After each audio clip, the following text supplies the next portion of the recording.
On va quitter la santé, on va parler d'innovation. Pourquoi l'innovation? Parce que finalement, face à toutes ces difficultés dont on vient de parler, on le sait qu'il y a eu quand même des belles choses qui se sont passées. Et puis, comme l'avait dit Cathy tout à l'heure en introduction, il a fallu s'adapter du jour au lendemain. Et finalement, on s'est adapté. On en parle tout de suite dans 15 secondes avec une invitée surprise, puisqu'on a décidé de vous emmener dans un autre univers qui n'a rien à voir avec le social. Quoique.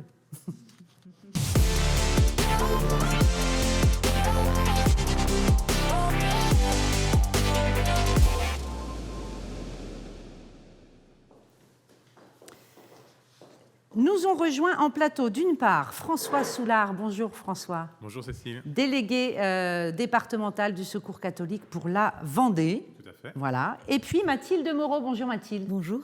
Je suis sûre que vous qui nous regardez, personne ne connaît Mathilde Moreau. Bah oui, parce qu'elle n'est pas du secteur social, elle n'est pas adhérente à l'Uriops. Mathilde, vous êtes directrice de la compagnie du Café Théâtre à Nantes. Alors moi, je vais le dire avec mes mots, une école, une scène de théâtre, une structure qui fait de la production de spectacles spécialisée sur l'humour. Je ne sais pas si on va se marrer, mais en tout cas, vous, votre boulot... c'est difficile. En ce moment, c'est difficile.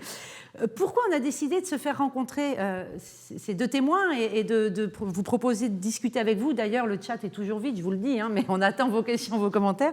Parce que la culture, ça a été un secteur, et c'est aujourd'hui, on le sait avec les annonces d'hier, très, très lourdement impacté, et dans lequel il a fallu aussi se retourner, réagir, essayer de trouver des solutions. Vous pouvez nous raconter rapidement en introduction, et puis François nous dira aussi au Secours catholique ce qui s'est passé, mais on revient en arrière, mois de mars, confinement, Mathilde. Ouais, on est le 15 mars en fait, et en quelques heures, ça a été très rapide en fait. Les annonces sont tombées à 18h. On nous annonce qu'on va fermer le théâtre. On a fini avec Régis Maillot, je m'en souviens, qui était venu créer son nouveau spectacle pendant 15 jours. Il a eu du bol parce que c'était son dernier soir. Et donc voilà, on annonce à nos régisseurs, on annonce à nos équipes, à nos artistes que c'est le dernier spectacle pour le moment, qu'on ne sait pas quand est-ce que les gens vont pouvoir revenir. Les spectateurs étaient c'était vraiment une bombe en fait qui est tombée, surtout que quand on discute avec tous les théâtres privés en France, tous les cafés-théâtres ou les théâtres qui sont aussi dédiés à l'humour ou autres, je pense que c'était la meilleure année. C'était une année où, en fait, très clairement, on avait du monde en salle, les gens étaient présents, on avait du public, il y avait beaucoup de création, les artistes étaient en phase de création, et c'est vrai qu'il y avait une vivacité finalement qui était là. C'est incroyable. Et donc, on s'est retrouvés tous stoppés en plein élan, vraiment. En plein élan. On verra après ce qui s'est passé. François, le Secours catholique en Vendée, ce sont 2300 bénévoles. Vous accompagnez combien de personnes au Secours catholique? Alors, autour de 10 000 personnes aujourd'hui en Vendée. Ouais, c'est énorme, hein?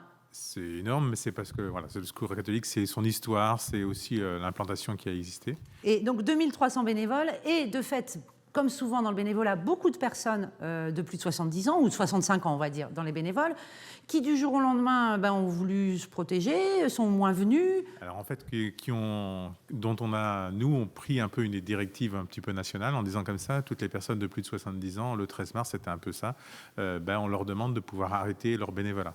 Donc, quand on commence à pouvoir imaginer comment on va se lancer, on se retrouve avec 150, 170 personnes potentiellement qui peuvent aujourd'hui être acteurs. Et puis, donc ça devient une complexité. Du jour au lendemain, j'imagine que certains des services que vous rendez, on va dire, certains accompagnements que vous proposez ont dû s'interrompre. Alors, de fait, tout s'est arrêté. C'est-à-dire que... Pareil, c'est exactement comme ce que Mathilde a dit. Le soir du 13 mars, on a dit, on arrête tout. Ouais. Et puis, on regarde un peu ce qui va se passer et quelles sont nos forces, qu'est-ce qu'on est capable de pouvoir faire, comment on peut s'organiser. Donc ça a duré une petite semaine. On a vraiment essayé de se dire, qu'est-ce qu'on peut tenir et qu'est-ce qu'on peut difficilement tenir. Donc tout ce qui était de type d'urgence, on a dit ça, c'est absolument nécessaire pour le public qu'on accompagne. Donc ça, il faut qu'on arrive à le redémarrer. Et puis tout ce qui était de l'ordre de l'accompagnement social, des groupes de convivialité, des lieux de rencontre, etc. Ça, on a dit, on arrête et puis on va voir comment ça va pouvoir se faire. Donc c'est un peu la démarche qu'on a eue. Ça, c'est, voilà. Pareil pour vous, j'imagine que quand tout s'arrête là, quand tout s'arrête, Alors déjà, on se retrouve avec à peu près 25 000 billets dans la nature. Ça, c'est la super nouvelle. que les gens avaient payé. Alors, il y a des gens sympas qui disent « Ok, on viendra plus tard, on laisse, ça sera sous forme d'avoir. » Et puis, évidemment, il y a toujours les gens très sympathiques qui veulent être remboursés tout de suite et qu'on a remboursé d'ailleurs. Bien sûr, ouais. Donc, il y a effectivement la partie spectacle, mais il y a aussi l'école du rire. Parce que moi, j'ai la compagnie, c'est aussi une école du rire. Et j'ai pris la décision de rembourser les élèves sur le nombre de cours qui n'ont pas eu lieu à la compagnie. Donc, clac, on se retrouve avec un trou dans l'association. Mais en fait, moi, j'ai vraiment l'objectif, c'était que tout le monde soit heureux, qu'on s'en sorte un minimum. Mais c'est une claque. Hein, oui, en fait, c'est ça. Dans les deux. Alors, encore une fois, les responsabilités, les secteurs ne sont pas les mêmes. Mais dans les deux cas, je me prends quand même une petite claquounette parce que du jour au lendemain, je ne peux plus faire le même boulot que la veille. Quoi, voilà. Et puis, tous les projets s'arrêtent un peu quand même. Et puis, en même temps, je ne vais pas m'écrouler. J'ai l'impression que c'est ça. De toute façon, j'ai une responsabilité. Voilà. Il faut que je trouve un truc, quoi. Voilà, donc pour moi, c'était très important de pouvoir dire aux bénévoles, en fait, nous, on est une association de bénévoles avant tout, et donc les bénévoles, ils nous ont quand même dit, mais nous, on a envie de faire des choses, on va s'organiser pour faire des choses. Qu'est-ce que vous nous autorisez à faire? Et donc, il a fallu imaginer, construire comment on pouvait faire un certain nombre de choses. Et donc, tout ce qui était de type urgence, qu'on appelait épicerie sociale, en fait, les bénévoles ont dit on va essayer de changer notre mode de fonctionnement, on va faire des colis, on va faire des choses autrement, mais on veut garder du lien avec les personnes en fragilité. Et donc, ça a été... alors, le problème, c'est que quand vous êtes... je prends une équipe, ils étaient 6, 7, 8 à pouvoir le faire, et puis moins de 70 ans, je suis tout seul. Qu'est-ce que je fais? Et donc là, il y a eu vraiment une solidarité et de l'innovation. On a été chercher la mairie, on a été chercher d'autres personnes pour pouvoir nous aider à pouvoir faire un certain nombre de choses. Et elle est là, l'innovation, dans votre cas, François. C'est que, par exemple, sur certaines communes... la commune s'est rendue compte que là, il y avait urgence socialement. D'habitude, vous faisiez, le boulot tranquille. Bon, je caricature, hein, mais... Et du coup, il y a eu des agents communaux mis à disposition, c'est-à-dire que de nouvelles coopérations sont nées. Alors en fait, on a une part, c'est ça qu'on s'est aperçu, c'est qu'on a une part de responsabilité dans le fait des fois que la commune, elle se désengageait, puisque de fait, on le faisait le taf, et puis on ne leur demandait pas automatiquement de pouvoir nous aider. Là, il y a eu une urgence, et la commune, elles sont venues nous voir en disant comment on fait pour que ça puisse continuer. Et donc, on a eu des adjoints aux affaires sociales qui sont venus des communes avoisinantes, qui se sont dit, nous, on va aller donner les colis directement aux personnes concernées sur nos propres communes. On a eu un maire qui a accepté de venir organiser les choses tout seul avec les bénévoles qui restaient. On a eu aussi des nouveaux bénévoles qui ont été appelés et qui sont venus nous rejoindre, en tout cas. Plus jeunes, qui avaient moins de 70 ans. Des gens qui étaient par exemple en chômage partiel parce qu'ils ne pouvaient plus bosser, donc c'était sympa, ils avaient envie d'être utiles. Voilà, on a eu des gens aussi qui étaient dans d'autres activités, qui ont se dit, non, nous on est plus jeunes, on était dans une autre activité, mais on va quand même venir donner un coup de main pour cette activité-là pour laquelle on n'était pas directement concerné. Donc il y a eu une vraie solidarité. Et en même temps, il y a eu une vraie frustration des bénévoles qui avaient plus de 70 ans, parce qu'ils ont vécu ça un peu comme une... pas tous, mais certains, comme une agression, en leur disant comme ça, mais vous m'empêchez de vivre, m'empêchez de faire quelque chose qui me paraissait important. Et juste pour mon critère d'âge, alors que je suis en bonne santé, etc., vous me demandez d'arrêter. Et ça a été un peu violent pour certains. C'est dur. Mathilde, alors, en termes d'innovation, une fois que le coup de massue tombe sur la tête, vous savez que, comme vous l'avez dit, il faut gérer...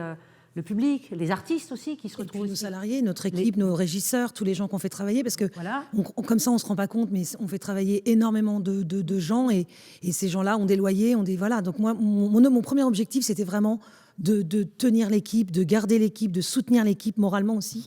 Parce que mine de rien, au début, c'est rigolo, 3 jours, on se dit, tiens, on va se reposer pendant 3 jours. Et en fait, c'est 3 mois. Donc... sans jamais de vue, en fait. Ah, mais rien. Rien, parce que du coup, on attendait le discours à chaque fois du Premier ministre ou de notre fameux ministre de la Culture qu'on a vu comme ça apparaître et disparaître. De la magie. J'ai eu l'impression un peu d'avoir de la magie en face de moi, mais enfin, en face de nous. Non, la chose vraiment la plus positive, c'est qu'on s'est tous retrouvés, tous les théâtres privés en région, et on a créé les TPR. Donc, tous les directeurs de théâtre, on s'est retrouvés en réunion. On était 135 au départ, et puis on s'est rendu compte au fil du temps que certains n'étaient pas forcément dans les bonnes dans les bonnes cases. Donc aujourd'hui, on est 74 théâtres privés. Cette réunion-là, elle n'existait pas avant. Entre théâtres privés Pas du tout. en France, on va dire. On ne se connaissait pas. Vous ne vous parliez pas, mais comment c'est possible, une chose Alors, pareille? on se connaissait parce qu'on se retrouve à Avignon tous les étés, donc on est potes avec certains. Et puis en fait, du jour au lendemain, on fouille vraiment et on se rend compte qu'on est très nombreux en France. Et certains sont en grande difficulté parce qu'il y a des théâtres qui ont 1 an. Moi, je suis la plus... Alors c'est drôle parce que je suis la plus jeune d'âge, mais je suis la plus ancienne de structure sur tous les TPR. Enfin, donc c'est assez marrant. Ça veut dire qu'il y en a qui avaient les reins plus ou moins solides aussi pour affronter cette crise. Bien sûr. Ça, c'est vraiment une innovation donc dans votre secteur, de vous être retrouvé. Vous avez créé une association entre théâtres privés. C'est ça. En vous disant, on sera toujours plus fort à plusieurs et on sera plus entendu, C'est parce ça. qu'il y avait un enjeu de revendication. Oui. Et aujourd'hui, alors après, il y a toujours eu, ça existe depuis la nuit des temps, la guerre entre le théâtre privé et le théâtre public. Et aujourd'hui, c'est vrai qu'on est, moi, ça m'a fait un bien fou. C'était mon rayon de soleil, en fait, parce que pendant les 3 mois de confinement, et je compte les dimanches avec, on avait, je crois qu'on avait une réunion tous les jours. Des fois, les réunions duraient 2 heures, 2 heures et demie, alors qu'on était censé discuter 20 minutes. Mais le fait que chacun raconte son histoire, etc., ça devenait notre rendez-vous des TPR. Moi, je ne ratais pas un seul rendez-vous. Ouais. C'était le seul moyen de se dire, OK, on est soudés, on est ensemble, on est dans la même galère. Partager, on en revient toujours au même. Se retrouver à plusieurs, se rendre compte qu'on n'est pas isolé, qu'on peut s'entraider aussi, donner des conseils. J'imagine que vous avez échangé un peu sur vos expériences. C'est récurrent. Donc nous on a une organisation qui a été régionale, parce qu'on a une organisation qui est fait région Pays de la Loire et Bretagne tous ensemble, l'ensemble des délégués, voilà. Et en fait, on a été obligé de pouvoir inventer des choses pour qu'on puisse permettre aux équipes de pouvoir redémarrer. Écrire des protocoles, des machins, etc., qu'on s'est partagé entre les uns et les autres. On a essayé de pouvoir démarrer un certain nombre de choses comme ça ensemble. C'était construire une dynamique avec d'autres personnes et pas se sentir seul face à cette responsabilité, ça a été quelque chose de très très important pour nous en tout cas. Et c'est aussi, on est toujours dans ce mouvement-là, c'est-à-dire que vous avez entendu, la crise on nous a dit c'est jusqu'en juin 2021, donc voilà, donc il va falloir vivre avec, voilà. Mais et nous aujourd'hui on a décidé de pas rester sur la question de l'urgence, parce que si on reste sur la question de l'urgence, on va perdre une partie de ce que l'on est. Puisque ce qui nous intéresse aujourd'hui, c'est comment aujourd'hui on permet aux personnes en situation de fragilité de se construire, de vivre quelque chose. Ça veut dire c'est un accompagnement au quotidien où l'on court pas que... et pas juste un one-shot, un secours, un truc comme ça. Et donc, si on veut maintenir du lien entre et à la fois le réseau de bénévoles et à la fois les personnes en fragilité, il faut qu'on puisse redémarrer des activités qui n'auront absolument pas la même forme. Et donc, je vais prendre quelques exemples. On avait l'habitude, nous, de faire des grands trucs avec 300 personnes, etc. On dit non, si vous faites un repas et que vous êtes 15, peut-être qu'il faut réussir à le faire à 15. Et peut-être que on avait l'habitude de faire des grandes manifestations. Non, mais peut-être qu'il faut en faire 50, mais des tout petits trucs qui vont peut-être pas rapporter de l'argent comme ce qu'on avait l'habitude de pouvoir faire, mais qui vont permettre de pouvoir recréer du lien. Et ça, c'est vraiment l'enjeu de demain, parce qu'on ne peut pas dire que tout va s'arrêter en termes de lien social jusqu'en juin 2021. C'est juste pas possible. C'est juste pas possible. Sauf que, c'est comme un peu dans vos salles de spectacle, Mathilde. Quand vous avez pu reproposer des spectacles. Nous, on a rouvert le 11 juin. Voilà. Masque obligatoire. En fait, on n'était pas obligé d'imposer le masque en salle. On nous proposait de faire une jauge à 70%. Alors, c'était complètement délirant. On nous disait, voilà, vous mettez les gens en groupe. Alors, il suffit qu'une personne prenne sur Internet 10 billets. On considère qu'ils couchent ensemble, qu'ils dorment ensemble. Donc, c'est un groupe. Donc, ils viennent à 10, sachant que ces gens-là, je ne pense pas qu'ils aient... Enfin, à 10, après, il y a des gens qui font ce qu'ils veulent, mais bon...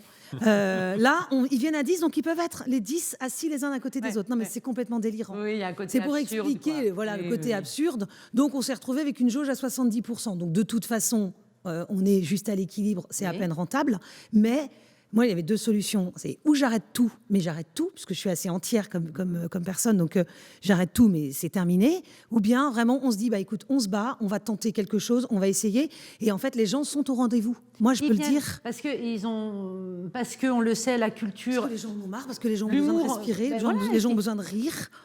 Oui, de rire, mais comme les gens sont retournés plus ou moins au cinoche ou sont retournés au restaurant, c'est-à-dire que mais la culture est une partie importante dans la société, on en a besoin. Oui, c'est ça. Voilà. Donc les gens reviennent. Oui. Donc vous auriez pu aussi, mais je crois que vous ne l'avez pas fait en termes d'innovation, vous auriez pu imaginer d'autres manières de diffuser la culture. On nous a proposé quelque chose, en fait. Il y a un producteur qu'on connaît très bien qui s'est incrusté un jour dans une réunion des théâtres privés en région. Et quand j'ai su qu'il venait, je me suis dit, super, c'est quelqu'un que j'aime beaucoup. Et en fait, il nous a fait une proposition. Il nous a demandé si on pouvait lui fournir des artistes. Alors, on est presque sur on est dans un centre commercial, quelquefois, dans notre métier, c'est malheureux.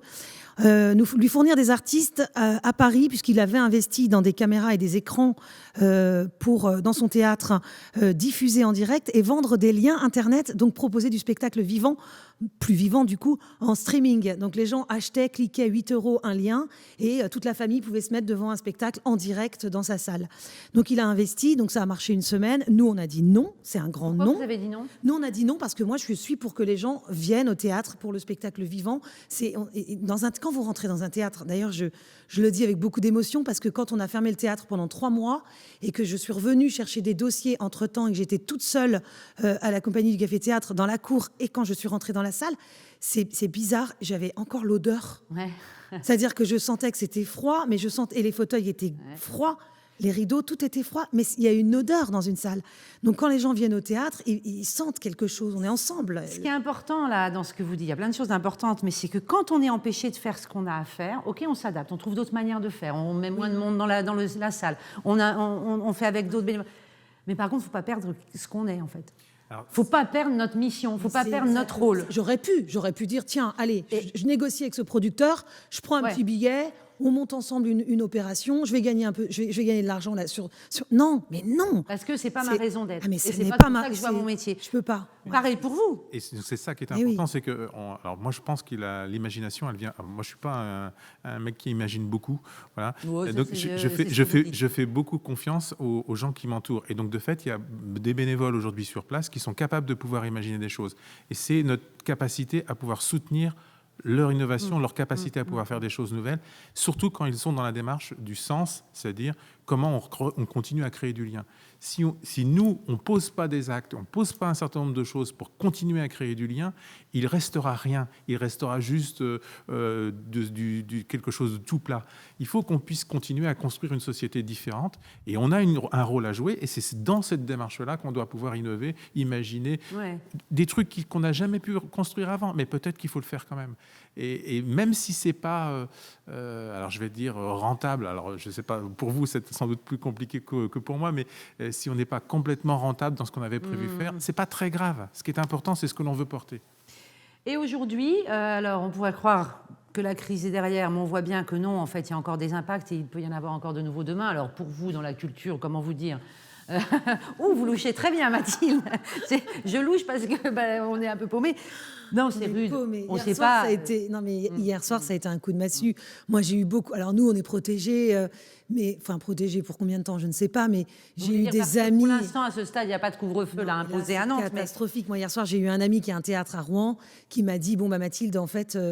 On va commencer, c'est terrible, on va commencer nos séances à 17h, en fait, pour que les gens puissent sortir. On va tous quitter le boulot plus tôt et puis on ira tous au théâtre. À 16h, on est à l'apéro. En fait, c'est très simple. À 16h, on prend l'apéro. À 17h, on est au spectacle. On va pas bien finir. Hein.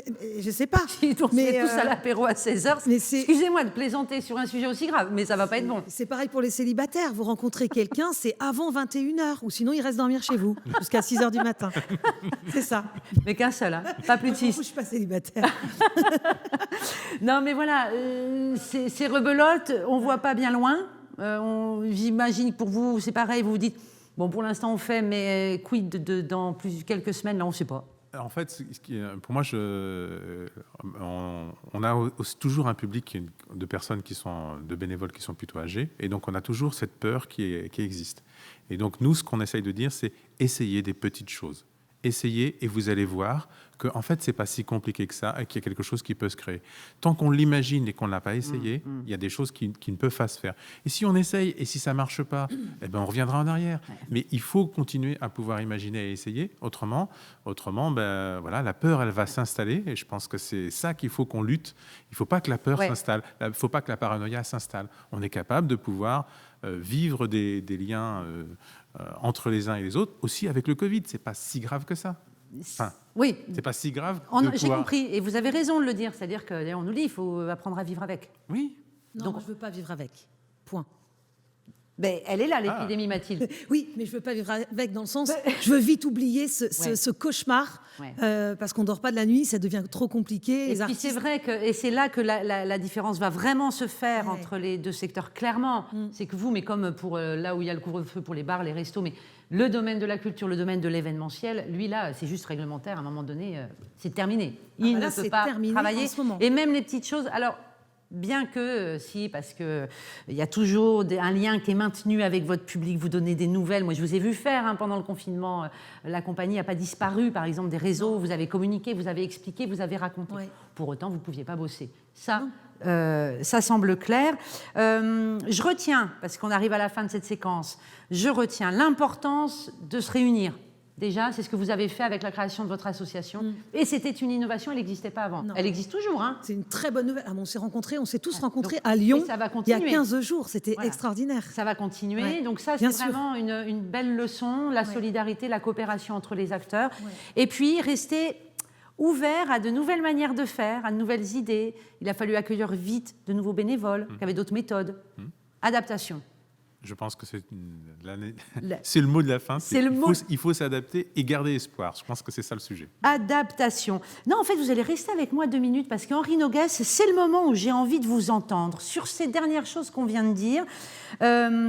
Sur un point là qu'on a... Alors, je vais peut-être quand même rappeler que vous êtes professeur émérite, Henri Noguès, en sciences de gestion et vous êtes membre de l'UNIOPS. Et là, tout de suite, j'ai un trou de mémoire. Je ne me souviens plus quel est le nom. Comité scientifique, je ne sais plus. Je suis comité de recherche et de prospective. Voilà, j'avais oublié, pardon, j'avais mangé la définition. Sur ce que vous venez d'entendre, Henri Noguès, sur cette nécessité absolue de coopérer, de s'entraider, de faire à plusieurs. Finalement, le modèle associatif et l'association depuis toujours est basé là-dessus, non ? Oui, tout à fait. Je pense que c'était j'avais trois idées à avancer, mais c'était la troisième, et on va commencer par elle. Oui. On voit que face à la difficulté, Henri Desroches, qui est un des pionniers de la renaissance de l'économie sociale, avait pour habitude de dire que l'économie sociale était fille de la nécessité. C'est-à-dire que c'est quand il y a des problèmes qu'on invente. Et d'une certaine manière, par rapport à la question sociale du 19e siècle, l'économie sociale est née pour tenter d'y répondre. Donc c'est vrai, coopérer, mutualiser, s'associer, c'est un moyen de faire des projets ensemble pour sortir de l'urgence. Et d'une certaine manière, l'un des points communs entre les deux, toutes les exemples qu'on a eus, c'est la capacité de création et d'invention. Donc ça, c'est vrai, c'est une première idée.